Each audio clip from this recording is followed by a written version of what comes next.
Good morning class 9th। हम लोग ऊतक लेसन को हम लोग पढ़ रहे थे बच्चों। इसमें आपको बताया था हमने स्थायी ऊतक। स्थायी ऊतक दो प्रकार के होते हैं।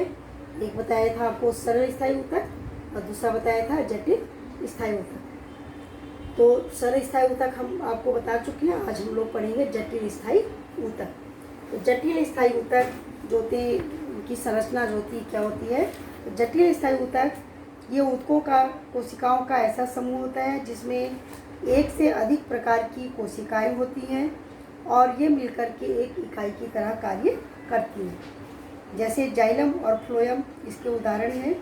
जाइलम और फ्लोएम जब ये मिलकर कार्य करते हैं तो ये जो होते हैं संवहन ऊतक का निर्माण करते हैं और ये मिलकर के संवहन बंडल का निर्माण करते हैं। तो संवहन ऊतक जटिल पौधों की एक विशेषता होती है जो कि उनको स्थलीय वातावरण में रहने के लिए अनुकूल बनाती है। तो इनका जटिल ऊतक जो होते हैं इनका कार्य जो होता है जल, खनिज लवण और पौधों के द्वारा निर्मित जो खाद्य पदार्थ हैं उसको पौधों के अन्य भागों में पहुंचाना होता है। तो जाइलम और फ्लोएम ये मिलकर के पौधे का संवहन क्षेत्र बनाते हैं।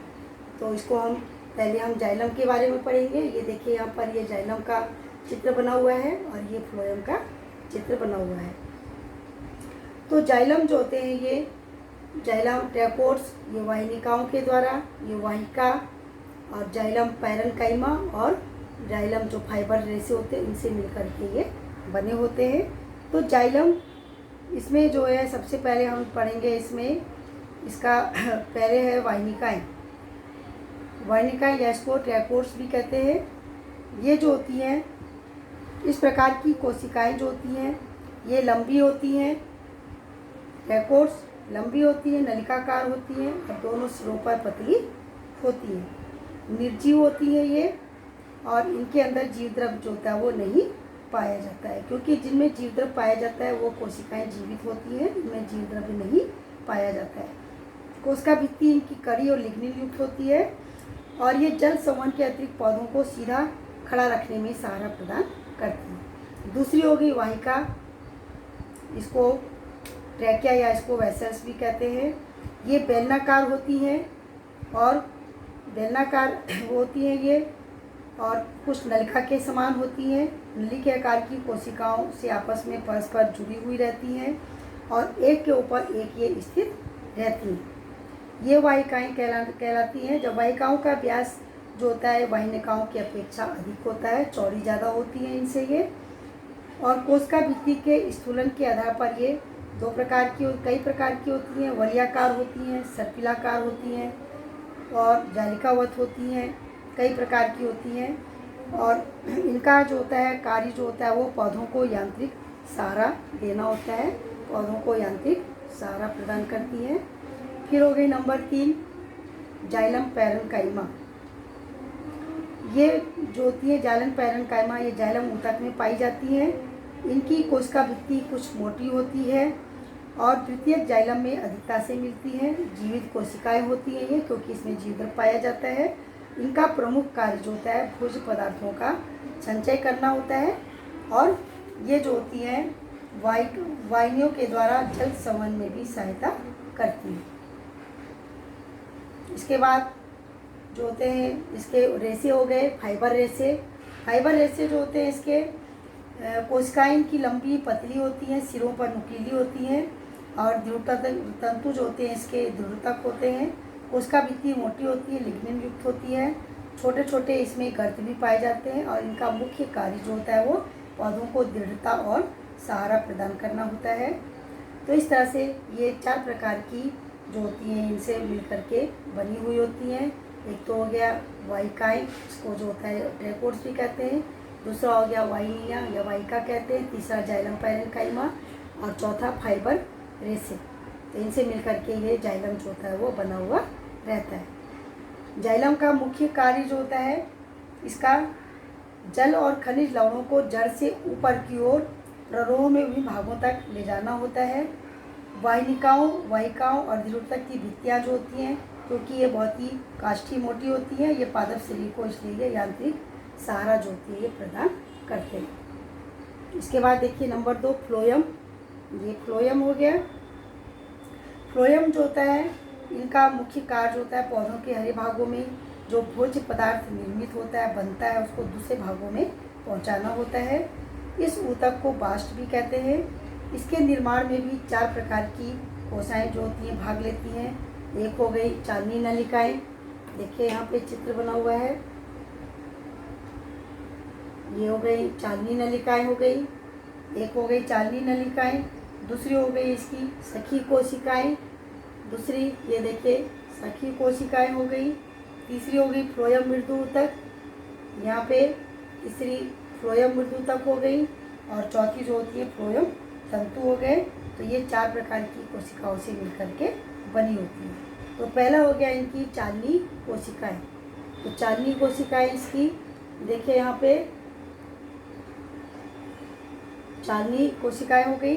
चांदनी कोशिकाएं पौधों में जो होती है नलिकाकार आकार की होती है, लंबी होती है, नलिका के समान होती है।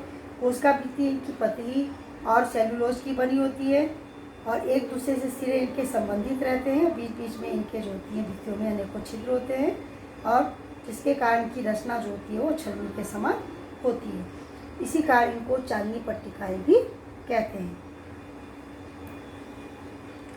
तो इनमें वर्षा ऋतु के अंत में एक रंगहीन परत के निर्माण के कारण चांदनी पट्टिकाओं के छिद्र जो होते हैं वो बंद हो जाते हैं। इस परत को कैलस कहते हैं, जिसका निर्माण कैलोस नामक कार्बोहाइड्रेट से होता है। और जब ये छिद्र बंद हो जाता है तो भोजन का संवहन भी रुक जाता है, जिससे इनकी वृद्धि भी रुक जाती है, वो मंद हो जाती है। और बसंत ऋतु आने पर ये पदार्थ जो होता है पुनः उसमें घुल जाता है, जिसके कारण छिद्र जो होते हैं वो खुल जाते हैं और पुनः इनके अंदर संवहन की प्रक्रिया जो होती है वो प्रारंभ हो जाती है। दूसरा हो गया सखी कोशिकाएं, इसको कंपेनियन सेल्स भी कहते हैं। ये सखी कोशिकाएं ये वाली हो गई, इसको कंपेनियन सेल्स भी कहते हैं। ये चांदनी नलिका के साथ ही पार्श्व में ये कोशिका होती है।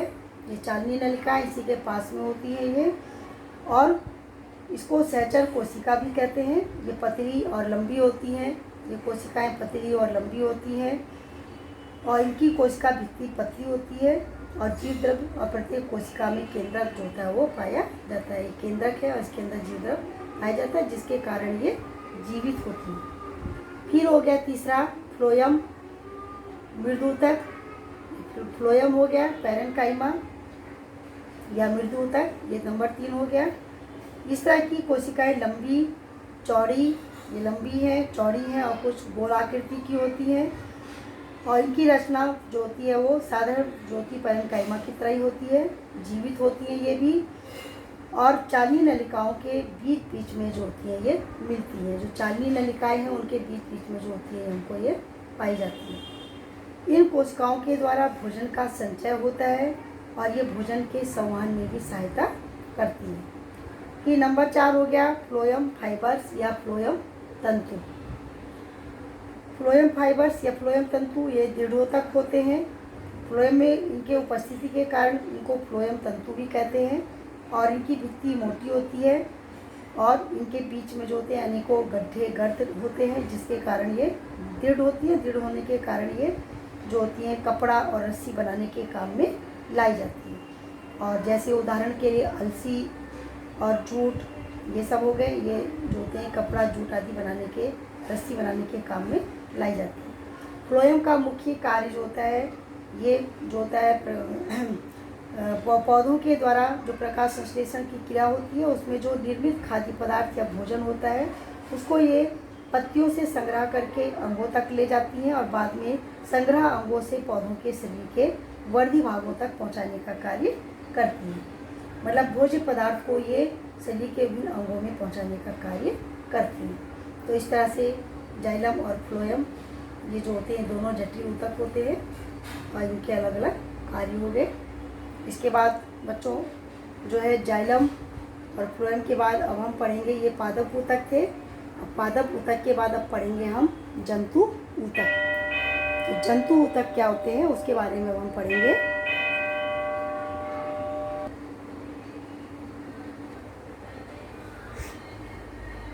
इसके आगे देखिए बच्चों जंतु ऊतक। जंतु ऊतक का जैसे नाम है जंतु ऊतक, जंतुओं में पाए जाते हैं इसलिए इसको जंतु ऊतक कहते हैं। तो ये देखिए यहाँ पे ये जंतुओं के ये विभिन्न प्रकार की ये पेशी रेशे हैं। अभी इसी तरह हम आगे भी और पढ़ेंगे। तो ये चित्र बना हुआ है, आगे देखिए जंतु ऊतक क्या होता है, इसको एनिमल टिश्यू भी कहते हैं। तो बहुकोशिकीय जंतुओं का शरीर अनेक प्रकार की कोशिकाओं से बना होता है। जैसे मनुष्य के शरीर में लगभग 200 विभिन्न प्रकार के ऊतक पाए जाते हैं। किसी ऊतक में कोशिकाएं जो होती हैं विशेष प्रकार से संयोजित रहती हैं और एक विशिष्ट क्रिया को संपादित करने के लिए वो परस्पर सहयोग करती हैं। तो किसी ऊतक की कोशिकाएं ऐसे पदार्थों का स्राव भी कर सकती हैं जो कोशिकाओं को घेर कर उनको परस्पर जोड़ता है अथवा एक दूसरे से अलग करता है। तो जब हम सांस लेते हैं तो हमारी छाती की गति जो होती है वो हम देखते हैं, अपनी छाती की गति को महसूस करते हैं। अपने आसपास की कुछ विशेष कोशिकाएं होती हैं जिन्हें हम पेशी कोशिकाएं कहते हैं। इन कोशिकाओं का फैलना और सिकुड़ना ये अंगों को गति प्रदान करता है। तो सांस लेते समय हम ऑक्सीजन लेते हैं और फेफड़ों के द्वारा ये जो ऑक्सीजन होती है फेफड़ों के द्वारा अवशोषित की जाती है और रक्त के साथ ये शरीर की विभिन्न कोशिकाओं तक पहुंचाई जाती है। रक्त अपने साथ विभिन्न पदार्थों को फिर शरीर के जो होता है शरीर में एक स्थान से दूसरे स्थान पर ले जाता है। जैसे भोजन और ऑक्सीजन को सभी कोशिकाओं तक पहुंचाता है, शरीर के सभी भागों से अवशिष्ट पदार्थों को एकत्र करता है, यकृत आवृक विसर्जन के लिए ये जो होता है उनको पहुंचाता है। वो अवशिष्ट पदार्थों को एकत्र करता है, यकृत तथा वृक्क तक ये उत्सर्जन के लिए वहाँ उनको पहुंचाता है। रक्त और पेशियाँ दोनों ही हमारे शरीर में पाए जाने वाले ऊतकों के उदाहरण हैं। तो विशेष प्रकार की क्रियाओं के आधार पर जंतु ऊतक जो होते हैं 4 प्रकार के होते हैं। तो 4 प्रकार के जंतु ऊतक, इसको एपिथेलियम ऊतक कहते हैं। पहला ये एपिथेलियम ऊतक हो गया, दूसरा जो होता है संयोजी ऊतक हो गया, तीसरा पेशी ऊतक और चौथा तंत्रिका ऊतक। तो इसमें पहले जो हो गया एपिथेलियम ऊतक, दूसरा हो गया हमारा संयोजी ऊतक कनेक्टिव टिश्यू, तीसरा हो गया पेशी ऊतक मस्कुलर टिश्यू और चौथा हो गया तंत्रिका ऊतक, इसको नर्वस टिश्यू कहते हैं। तो इसमें बच्चों हम लोग एपिथेलियम ऊतक पढ़ेंगे, अब इसको कल पढ़ेंगे। ये यहाँ तक आप इसको काम कर लीजिएगा कॉपी में और चित्र बना लीजिएगा। इसके एपिथेलियम ऊतक से हम लोग नेक्स्ट डे में पढ़ेंगे।